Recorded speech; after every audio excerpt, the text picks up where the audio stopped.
Bismillah. Innal hamdalillah nahmaduhu wa nasta'inuhu wa nastaghfiruh wa na'udzu billahi min syururi anfusina wa min sayyiati a'malina. May yahdihillahu fala mudhillalah wa may yudlil fala hadiyalah. Wa asyhadu an la ilaha illallah wahdahu la syarikalah wa asyhadu anna Muhammadan abduhu wa rasuluh, amma ba'd.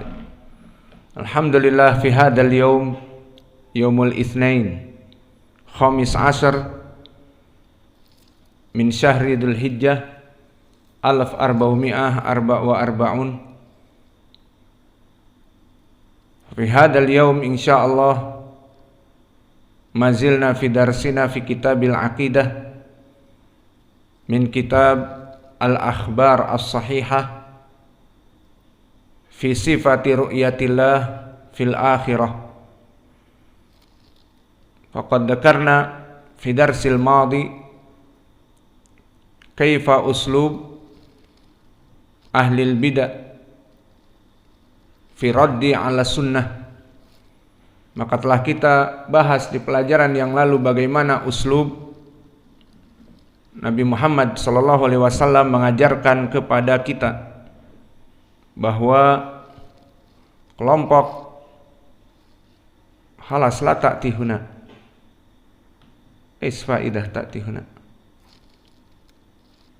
maka kelompok ahlul bid'ah Hudzaifah wa hinda umik hatta bi aishi saya akhdar.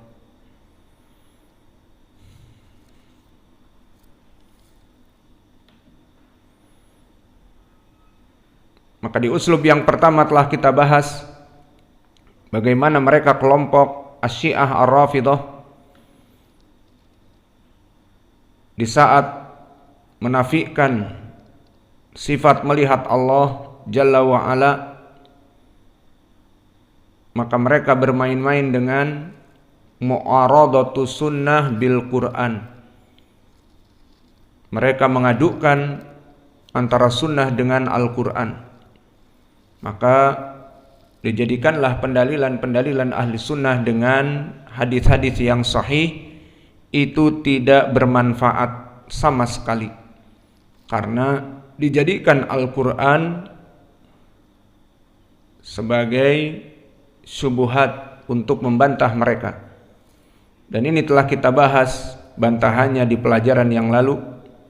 Dan sekarang kita masuk kepada uslub yang kedua. Al-uslubu tsani yattabi'una al-mutasyabiha wa yadda'una al-muhkam. Maka mereka orang-orang ahlul bid'ah di dalam hiwar dan niqash mereka dengan kelompok ahlu sunnah, mereka akan bertahan dengan ayat-ayat yang mutasyabihat, ayat-ayat yang bisa dilarikan kemana-mana sesuai hawa nafsu mereka. Dan mereka akan meninggalkan ayat-ayat yang muhkamat, karena ayat-ayat yang muhkamat akan menjadi pendalilan jelas bagi bantahan mereka. Dan ini adalah dari syubhat yang paling kuat yang ada pada mereka kelompok ahlul bid'ah di saat membantah keyakinan dari al-firqah an-najiyah ahli sunnah wal jamaah. Maka gambarannya telah kami sebutkan di pelajaran kemarin, bahwa mereka akan menolak hadis-hadis al-mutawatir dengan Al-Quran dengan caranya yang pertama, bahwa pendalilan kalian hadis-hadis bahkan mutawatir dikeluarkan Al-Bukhari dan Muslim siapa itu pula, itu semuanya la yanfa, tidak bermanfaat selama menyelisihi Al-Quran. Ini yang mereka pakai. Kemudian yang kedua, sekarang kita pun beristidlal dengan Al-Quran. Maka di saat kita beristidlal dengan Al-Quran, dan pendalilan kita tentunya dengan Al-Quran, ayat-ayat yang muhkamat, ayat-ayat yang pasti maknanya, ayat-ayat yang sangat jelas wajah pendalilannya, tidak bisa dilarikan ke kanan dan ke kiri, maka mereka akan beristidlal dengan ayat-ayat yang mutasyabihat, sehingga mereka pukulkan Al-Quran versus Al-Quran. Inilah dari pekerjaan kelompok ahlul bid'ah, sehingga seakan-akan Al-Quran ada pendalilan bagi mereka dan ada Al-Quran pendalilan bagi ahli sunnah. Dan ini adalah pemikiran yang salah. Maka untuk contoh, di saat kita ahli sunnah wal jamaah memberikan ayat yang muhkamat tentang permasalahan kaum muslimin akan melihat Allah Jalla wa'ala di surga atau di arasatil kiamat dengan dalil di Al-Quran, setelah kemarin dengan dalil hadis-hadis mutawatir mereka pun tetap tidak menerima, sekarang dengan dalil Al-Quran. Maka dalil Al-Quran yang muhkamat seperti Allah berfirman, lilladina ahsanul husna wa ziyadah. Maka bagi mereka orang-orang yang melaksanakan amal-amal soleh akan dimasukkan al-husna, yakni surga, wa ziyadah, dan tambahan melihat wajah Allah Jalla wa'ala.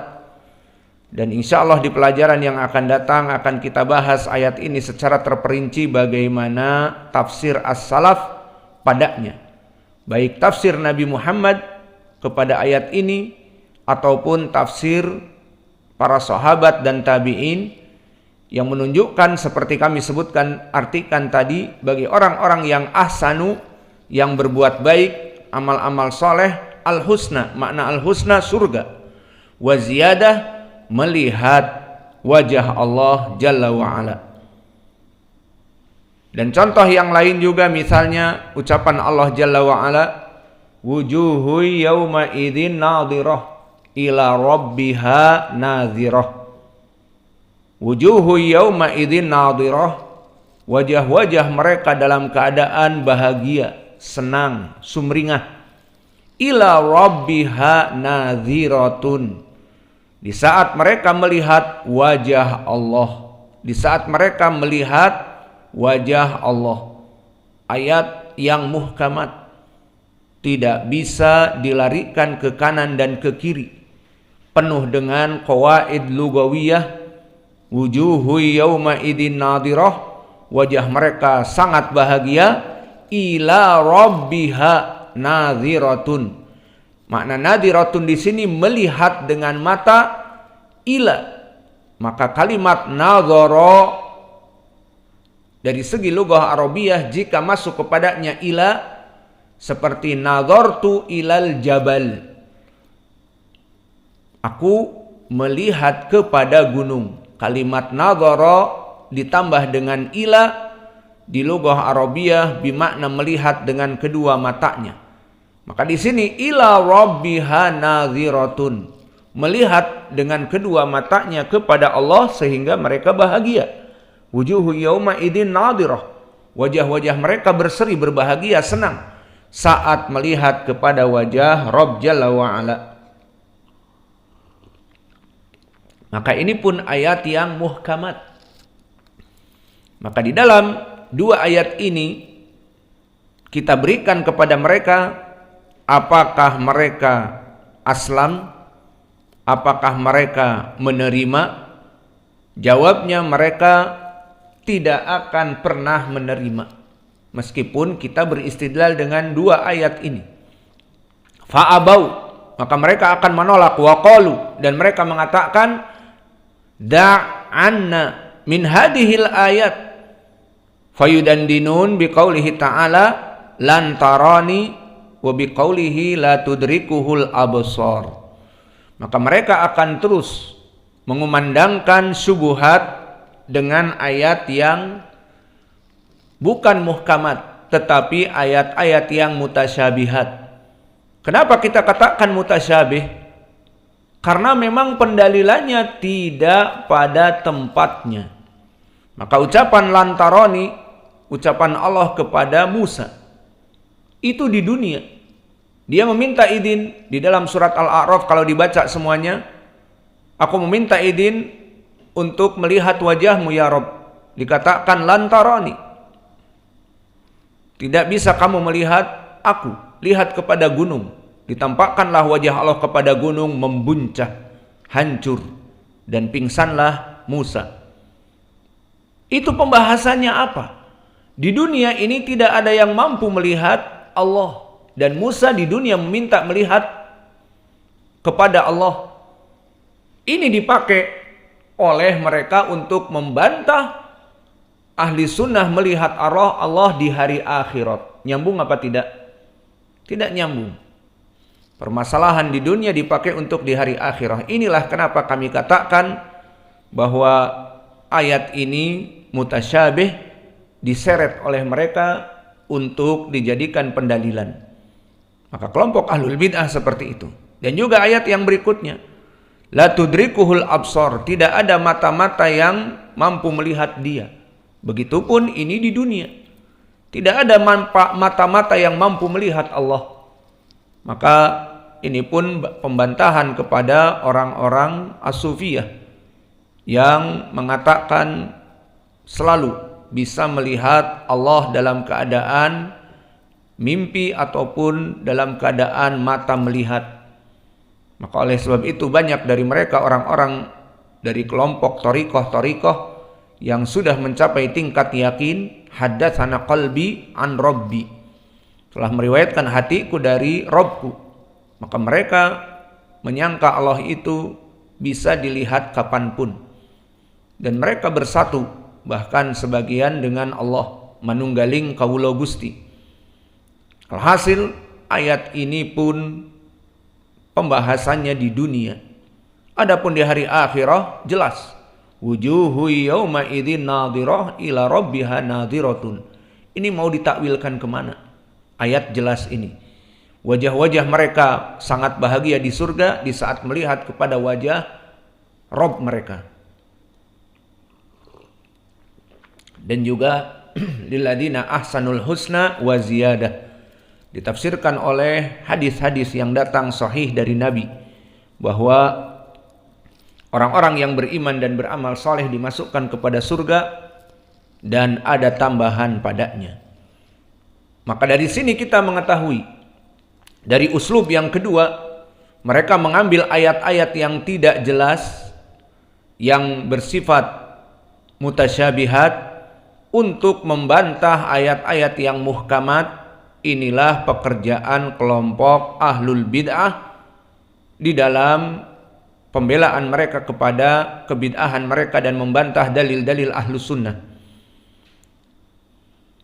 Maka thariqah yang kedua ini tidaklah kecuali akan lebih menyesatkan mereka.